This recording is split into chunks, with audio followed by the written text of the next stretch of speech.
Hi guys, and welcome to our latest workshop video. So today we're going to talk about hip pain. Now hip pain is really common and can often happen towards the front of the hip and towards the inside of the hip and sometimes towards the outside. We're going to focus a little bit today more maybe on the common area of pain towards the front of the hip, and this is often because of a dysfunction between the muscle balance around the hip joint. The hip is a complex joint and in many ways is similar to the shoulder. The muscle role in stabilizing and providing optimal function of this joint is key. One muscle group that is often overlooked are the adductors, so the muscles in the inner thigh. They have a key stabilizing role for the hip joint, and you might be surprised by this, but you are training your adductors whatever lower body exercise you're going to do. That means that if they're not functioning properly, you might end up having issues in the hip. So as we've mentioned, the adductors are really important for hip function, and as Gab has already touched on, they're involved with lots of different lower body activities: walking, running, going up and down stairs, even picking something up from the floor. So because they're so important to hip function, it's really important that they work well. If they're not strong enough, they'll go through a process of tightening up in reaction to these activities. This will mean a lack of flexibility and range of movement for the hip joint, and ultimately most likely leading to pain. So what we're going to talk you through today is some exercises to help relieve muscle tightness and improve that range of movement of the hip joint and loosening off the adductor muscles, and also looking at adductor strength.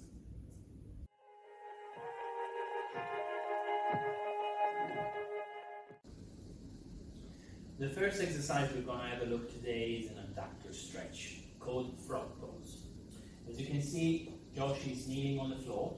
The starting position is with the knees as wide open as possible, and the easier option is with the feet closer to each other. From this position, you rock your upper body back, aiming for your bum to be as close as possible to your heels, and then you hold this position for 30 seconds. If you want to progress from this position and make it a little bit harder for the adductor muscles, you need to try to open your feet and align them with the knees, and then rock back again into that stretch position. Same idea of holding for 30 seconds.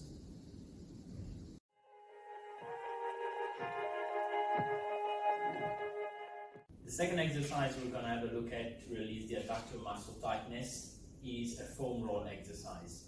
So as you can see now, Josh is laying down on his front with the left leg open out on the side. At the moment he's targeting the muscles closer to the hip, but it's important to check the muscles further down, closer to the knee as well. If you feel like tenderness and a bit of discomfort, it's important to spend time with a foam roller until you feel like the symptoms are easing.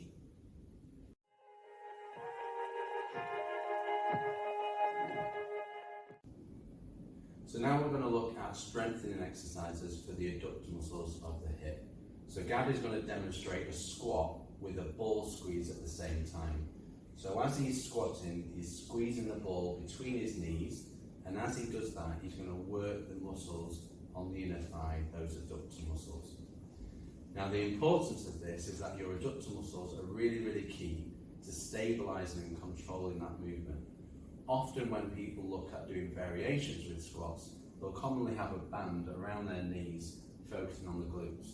Now the glutes are important, of course, however the adductors are just as important to providing hip muscle balance.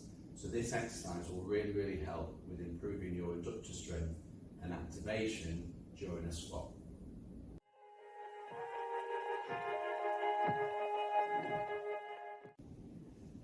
So now we're going to look at another adductor exercise with another variation of squats. So in the exercise previously we had a normal stance for a squat position. We're now going to look at a sumo squat. So if you can get into the sumo squat position, Gab. So this is feet nice and wide, so much wider than hip width apart, and with your feet turned out to the side as Gab has got here. Now if you go through into a squat for us, Gab. Now this starts to really open the inner thigh and places much higher demand on the adductor muscles to provide movement and control for this exercise. So it becomes a much more adductor dominant type of exercise, helping us to gain strength in this area, flexibility, and also strength through range, which is a really important aspect of strength and function. We had a look today at some good exercise options to address adductor muscle tightness and adductor muscle weakness. If you tried out those exercises and they're not helping, Josh, what's your advice in that case? Yeah, so I think we've mentioned in this video just how complex the hip is and the fact that it relies on an important muscle balance. So if you've done these exercises and they're not helping, come and visit us in clinic and we'll be able to help. As mentioned, the hip is a complex joint, so it might actually be something more underlying and something that we need to take a closer look at. Now, you can do this by going to responsephysio.com and finding your local site. Until then, we'll see you next time. See you next time.